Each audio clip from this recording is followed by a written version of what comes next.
Rufio. I have nothing to do with this. Hello there, I'm Scotty. You're not. Before I begin, I just want to let you know I have an announcement to make at the end of this video. So please stay till after the rating, and I'll put up a thing on the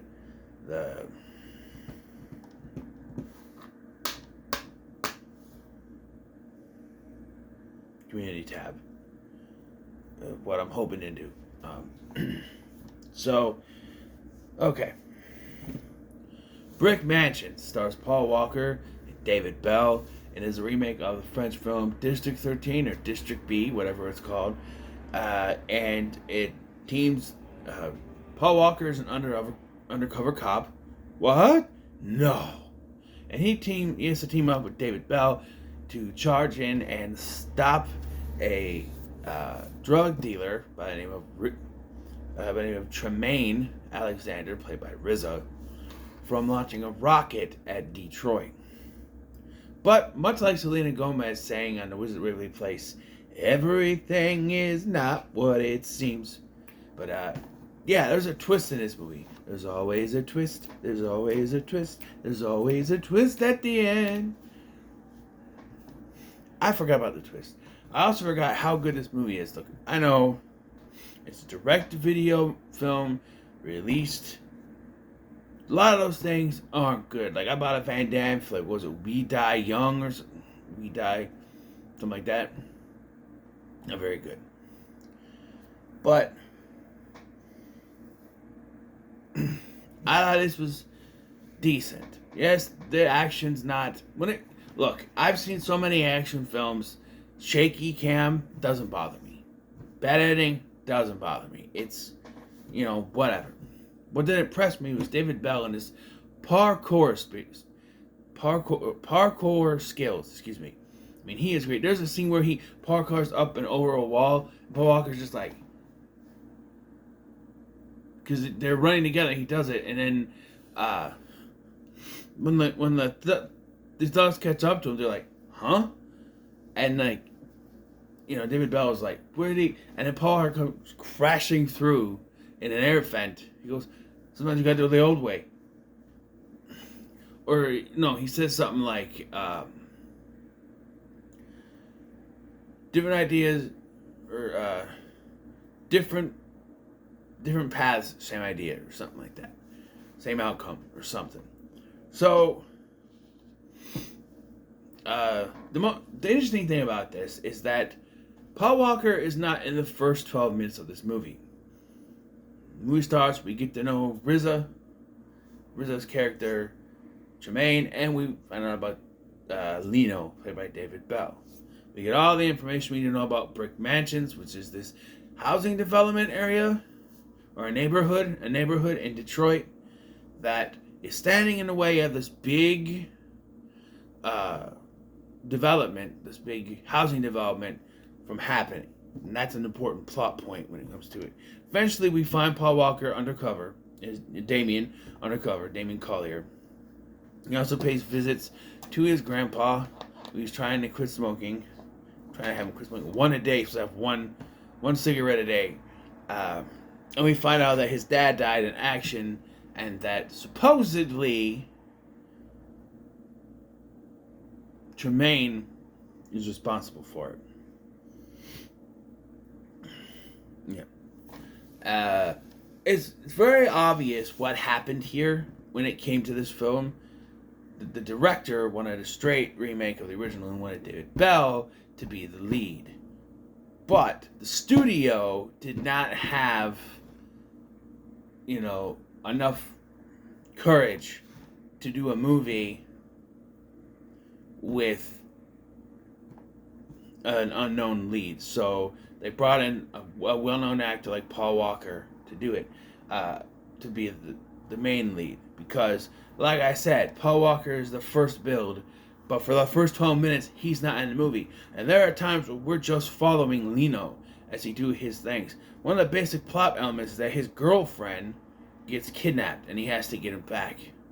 We are following most of this, while we just sort of pop in on Paul Walker, like he's there. It's like Lino, and then Paul Walker is also there, and then halfway through the film they finally start working together, and then it's more of what you would think. But David Bell is pretty much the lead. Like Lino is pretty much the lead character.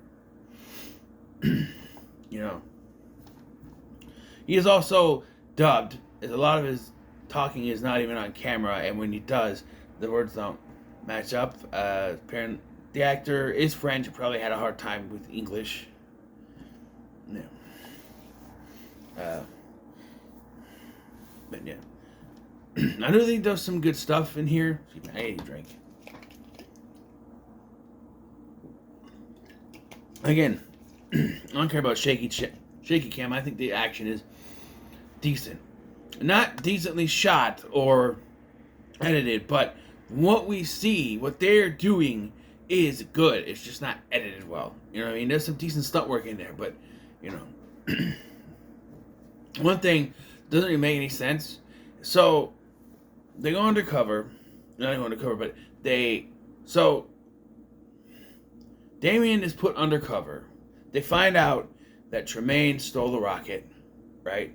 So, they put Damien undercover in a prison truck so that they can get him to get to this rocket, type in an abortion code, and that it, you know, and stop it from going off. So they do this, and he and Lino break out. Lino doesn't trust him at first, and no, you're a cop, I don't trust you. But then they end up working together, and Lino's big idea is we're just gonna. He calls them and says, "Hey, we're coming to get you." You know, you'd be surprised. And then they get there. He's like, I like how when they get there, he's just like cooking something. I was expecting to be like, "Hey, Lino, what's up? You like tomatoes on your sandwich, right?" You know, RZA, he's not an actor. Okay, he's been in a few movies. The Man with the Iron Fist, sure, but he's not an actor. He's okay. I think he does a decent job in this film. I think he's decent.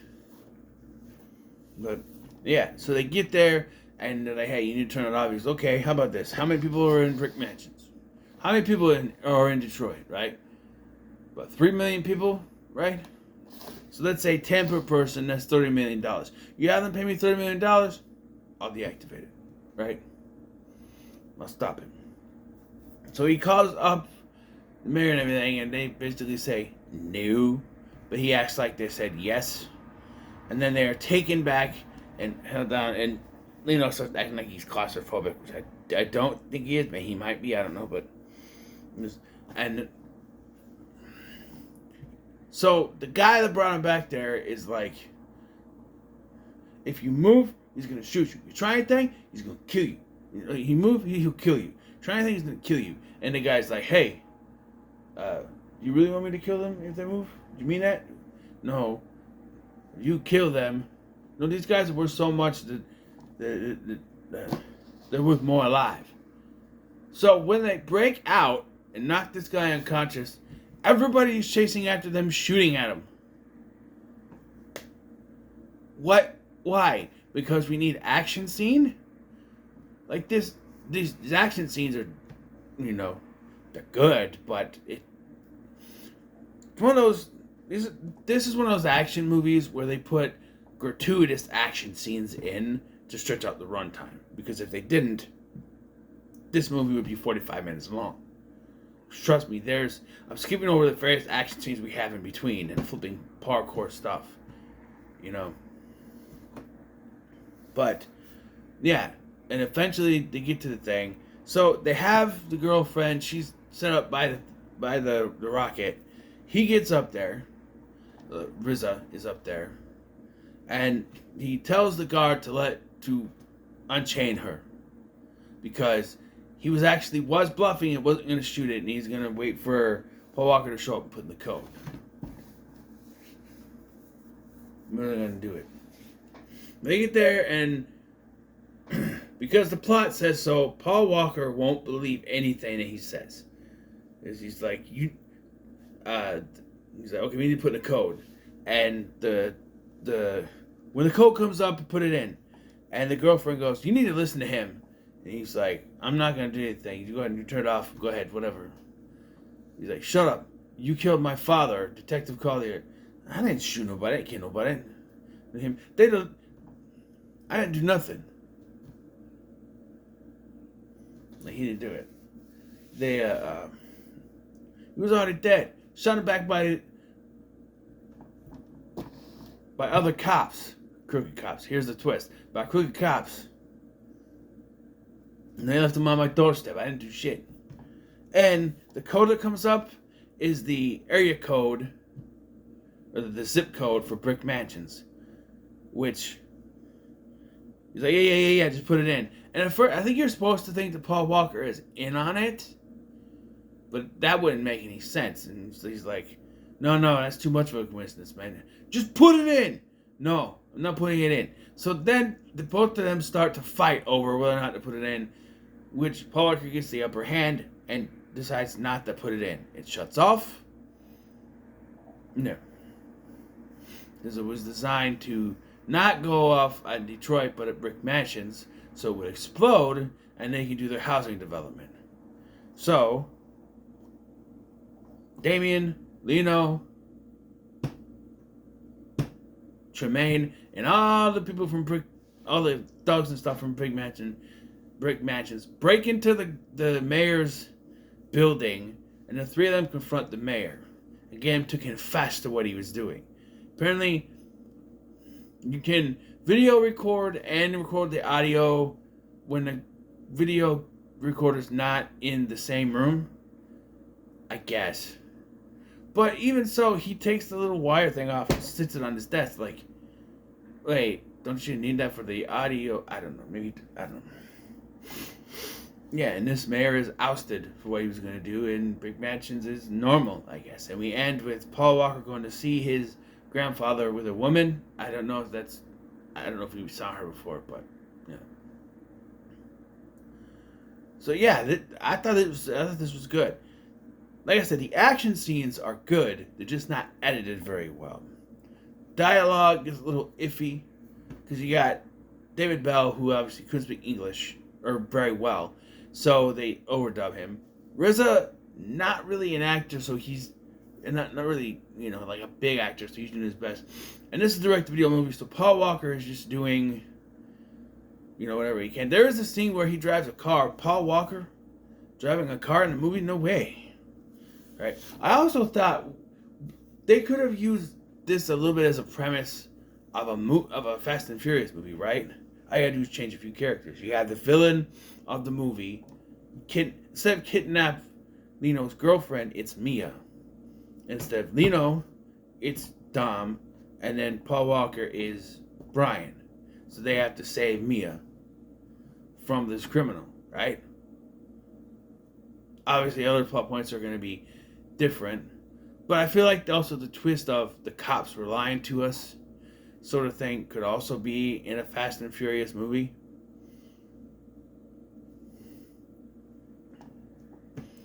It kind of reminds me of the Braga reveal. You think what I'm thinking? That ain't Braga. He ain't Braga. Whatever, however he says it. I'm going to give us a pretty good. So that is the last review of Wild Card Weekend. However, we are not done here. Because I've decided to bring back something I tried to do and couldn't do because at the time I was doing so much. I had Modern Monday, To Be Tuesday, Throwback Thursday, Flashback Friday. There was too much on my plate. So I tried a Wednesday show to have one for each day. No. Sorry. No. But now I can do that because I pre-recorded other things. So, every Wednesday in July, August, and the first Wednesday of September will be Wildcard Wednesday. The return of Wildcard Wednesday. And so, I want an even 10. There will mostly be at 11, if I can. So I'm not going to be home tomorrow. And I'm going over to my folks' house for dinner. And I'm doing it basically after lunch, so I won't be able to do any reviews tomorrow.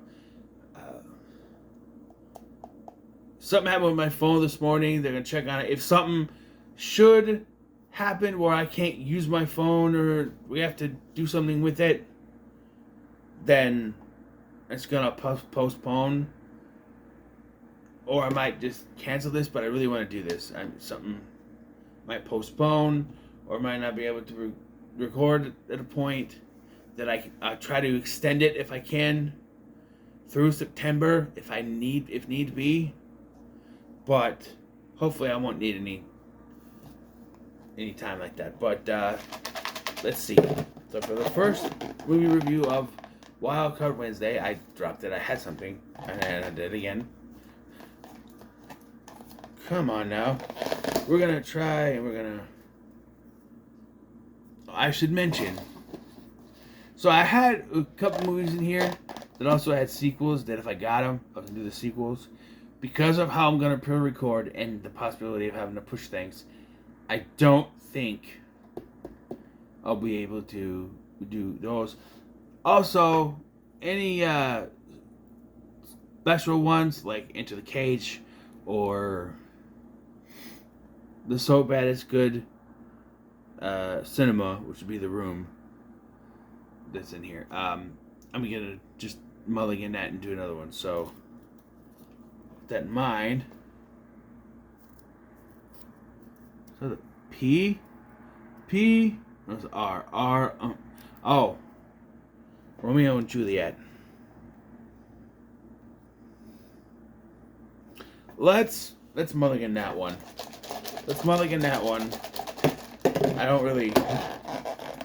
That was something where it's like, I don't, Let's try this again, shall we? The Road to El Dorado. I thought it was gonna be The Room, and I have to do it again. The Road to El Dorado. Well, thank you for watching. I've been Scotty, and in our first episode of Wild Card Wednesday, you're gonna find out that it's great to be a god. It's great to be a god. Ow!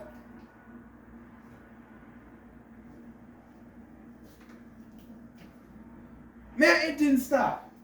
It's great to be a god.